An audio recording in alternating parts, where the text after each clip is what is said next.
Quand j'ai arrêté de travailler, je me suis dit qu'il fallait que j'ai quand même une activité.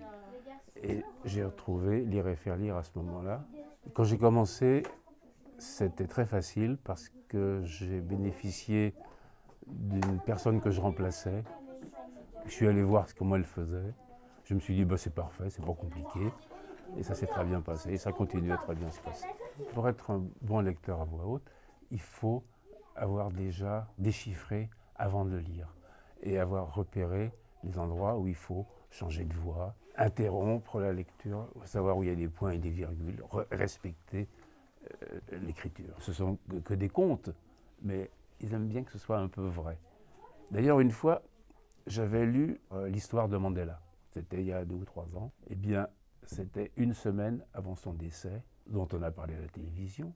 Et là, la séance d'après, ils m'ont dit « Mais monsieur Morin, c'est formidable, vous nous aviez lu l'histoire de Mandela, il vient de mourir.